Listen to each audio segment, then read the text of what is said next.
はいどうもつっちーです。いやー寒くなってきましたね。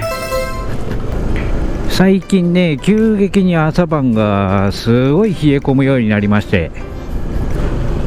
そろそろねバイクのシーズンも終わりかなっていう感じになってきてますけどね。で先日ですね、そんな冷え切った明け方にですね帰宅しようとバイクに乗ってた時の話ですよ。走り始めてすぐにですね、交差点を普通にスーッと曲がったんですね。その時にこう立ち上がる時にアクセルをギューッとひねっていったらですね、リアがぬるぬるっと滑りまして、おっとか思って、これはひょっとしたらとか思ってね、そういえば前にタイヤの空気圧の点検したの夏場やったなーっていうのを思い出しまして、で翌日空気圧の点検をね、自宅でしたところですね、このバイクのメーカーの推奨空気圧っていうのは、フロントが 2.0、リアが 2.5 なんですけど、で自宅でね測ったところですね、フロントが 1.3、 リアが 1.2 まで落ちてたんですね。もうほぼほぼ半分ですよ。道理で最近ねなんか乗り心地悪いなとは思ってたんですけど、まさかそこまで落ちてるとは思ってなくて、最近急激にね気温が冷えてきたんで、気温が下がるとねやっぱり空気のないやつっていうのは下がるんでね、一気に下がったんじゃないかなと予測されますけどね。でまあ空気圧の調整をねして走ってみたところ、まあ全然違いますよね。それだけ空気圧が変わると乗りやすい。変なところでハンドルも取られへんし、加速も軽くなりますし、でまあねそんな感じで今日はねちょっとそんなタイヤの空気圧の話をちょっとしてみようかなと思っております。まずタイヤの空気圧ってね何なのかって、言いますとですね、まあタイヤの中に入ってる空気の圧力のことなんですけどね、よくねタイヤの車とかでもタイヤショップとかに行くと空気圧は適正にとかそういうふうなことを言われますけども、じゃあ空気圧ってどんだけ大事なのっていう話なんですけどね。まあ空気圧をね2ヶ月ぐらい放置してた自分が言うのもなんなんですけど、空気圧調整っていうのは本当に大事です。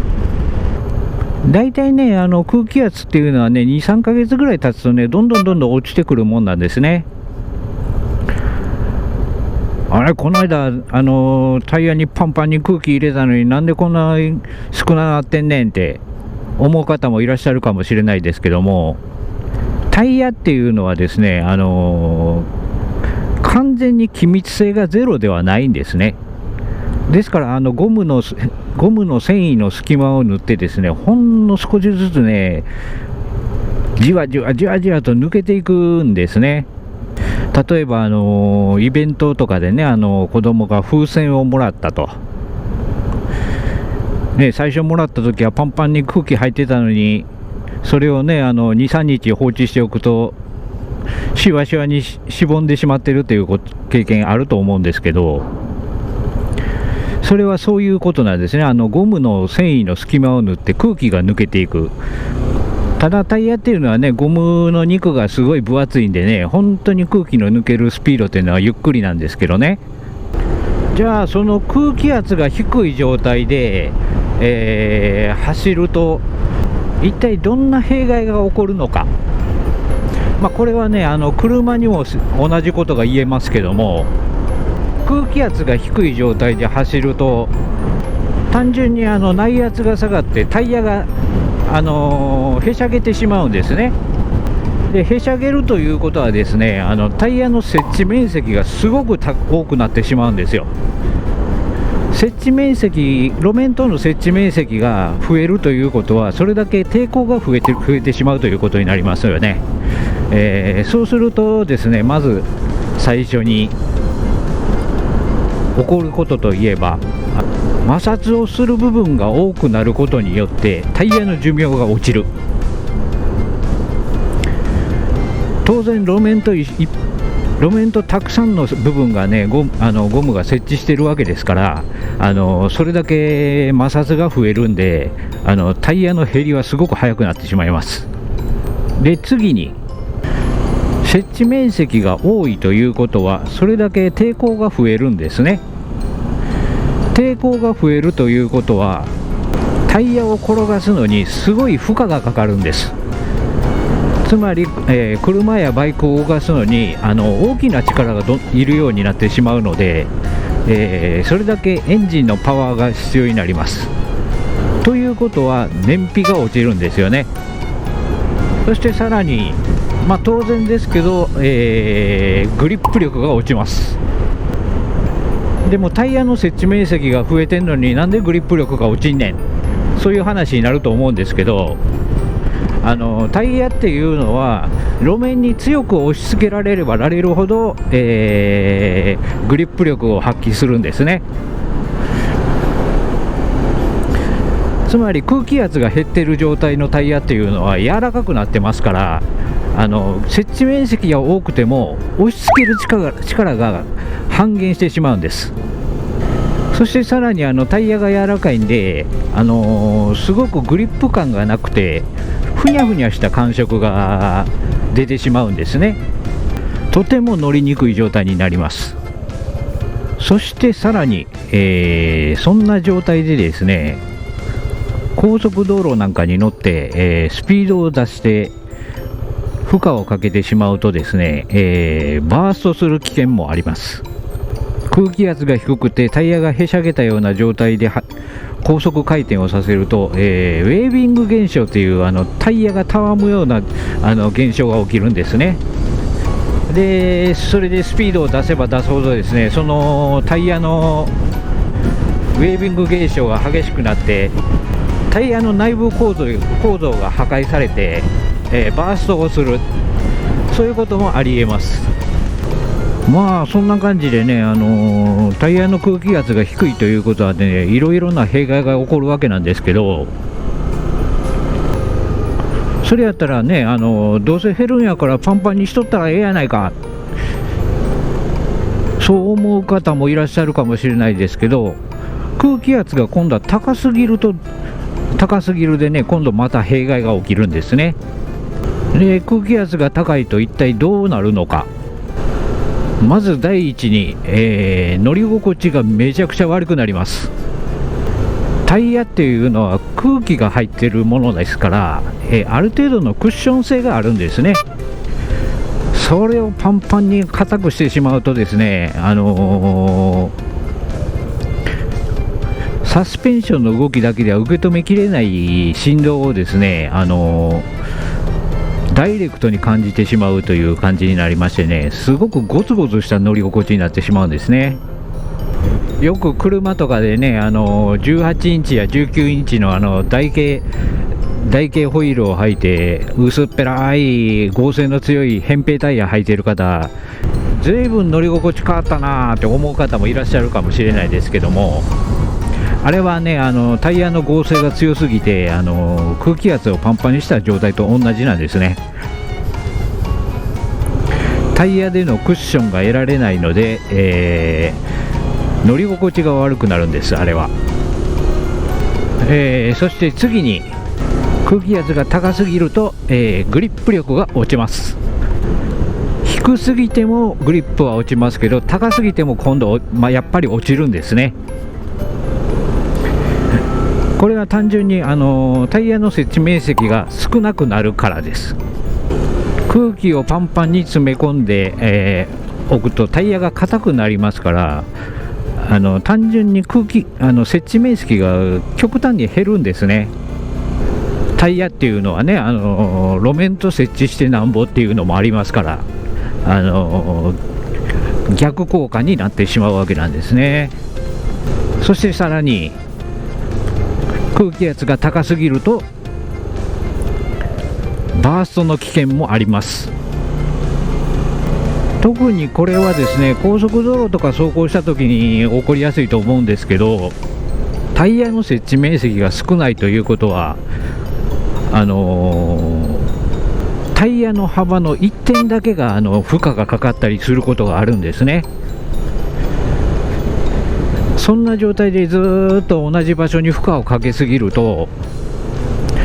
同じ場所だけが発熱してしまって、タイヤの内部構造を熱で壊してしまうという現象が起きます。これはとても危険ですよね。タイヤの内圧がねすごい上がってますんで、バーストした時のね破壊力っていうのはすごいです。もうフェンダーの中とか粉々になったりしますんでね。よくね大型のトラックとかがねそういうのでバーストしてタイヤが飛び散って辺りを破壊したっていうことがあるんですけど、内圧の上がったタイヤがねバーストするっていうのはすごい破壊力なんでね、非常に危険です。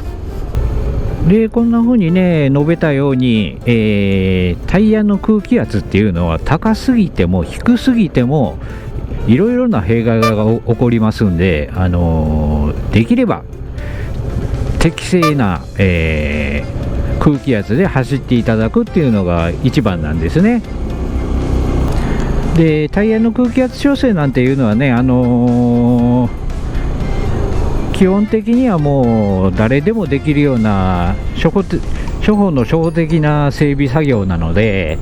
皆さんでも全然やれると思いますんでね、できれば1月2月おきぐらいにね、車バイクに関わらずやっていただいた方がいいとは思うんですけども、じゃあ空気圧調整ってどうすればいいのっていう方もいらっしゃるかもしれないんで、それをちょっと元整備士目線で解説させていただこうかなと思います。空気圧調整にまず必要な道具というものがありますけども、まずねホームセンターとかでも売ってるんですけど、エアゲージですね、空気圧を測るためのゲージがねだいたい売ってますんで、まあ安いもので1000円ぐらいでねあるんで何でもいいんです。ある程度測れればそういうものを購入していただきまして、あとは空気入れですね。まあこれは空気が入れば何でもいいです。2、3000円ぐらいのね、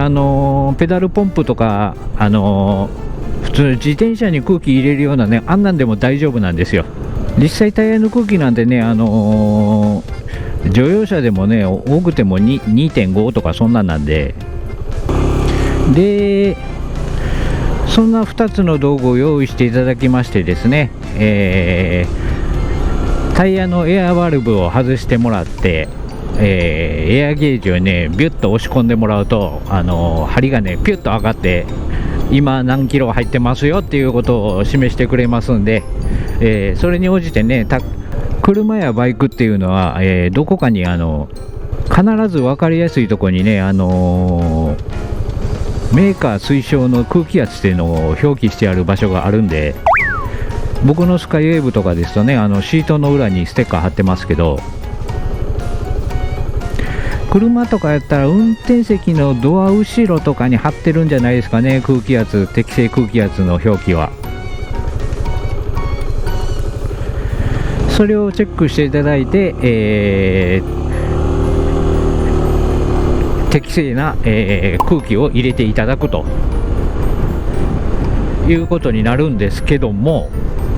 それについてねちょっと一つだけ注意点が必要なんですね。よくね、車でバーッと走ってガソリンスタンドに行って空気圧調整お願いしますってやってもらうことがあるじゃないですか。あれはね本来ダメなんですね。なんでかって言いますと、車で走ってガソリンスタンドに行ってるということは、その間にタイヤの温度が上がってるんです。先にも言ったようにですね、タイヤっていうのは摩擦で熱が出ます。それはどんなに路面の温度が低くても雨が降っていようが関係ありません。タイヤの摩擦が起これば必ずゴムは発熱するんで、タイヤの中の空気っていうのはその熱によって温められてしまうんですね。で、空気っていうのは温められれば必ず膨張しますんで、走った直後とかっていうのは空気が膨張して空気圧が上がっています。で、メーカーが推奨している空気圧というのは、常温の状態での空気圧ですので、タイヤが温められて空気圧が上がっている状態で、その上からガソリンスタンドとかに行って調整してもらっても、かえってタイヤが冷めた頃には、また空気圧が下がってるんですね。ですから空気圧を調整するタイミング、ベストなタイミングっていうのは走行前が一番なんですね。いや、そんなこと言ったって道具がないし、ガソリンスタンドとかでしかやってもらわれへんやないかっていう話になるんですけど、そういう場合はね、実は裏技があります。この方法はね、ちょっと車体の軽いバイクでしかできないと思うんですけど、タイヤが温まった状態で空気圧を調整する場合は、一度中の空気に抜いてください。バルブを軽く押すと空気がシューッと抜けると思うんですけど、それを空気が出なくなるまで一度抜いてしまいます。そこに常温のフレッシュな空気をですね、適正な量を入れていただくと、これによって中の空気が全部冷えた空気に入れ替わりますので、適正な空気圧を保てるということなんですね。車でやる場合はね、ちょっと車体が重いんで空気抜いちゃうとね、タイヤが完全にへしゃげて傷つけてしまう可能性あるんで、車でやる場合はちょっとジャッキが必要なんですけどね。まあそんな感じでね、最近俺空気圧調整してないなーって思った方はね、ちょっと一回やってみてください。空気圧下がってた場合はね、乗り心地がガラッと変わるんで劇的に変わりますよ。まあそれでなくてもね、安全に車やバイクを乗るためにはね、とても大事な、初歩的ですけどとても大事なことなんで、ぜひぜひ、空気圧の調整はですね、定期的にやっていただきたいなと思います。それではね、今回の動画は、タイヤの空気圧の調整のお話でございました。いかがでしたでしょうか。よければチャンネル登録とかよろしくお願いいたします。では今回はこれにてさようなら。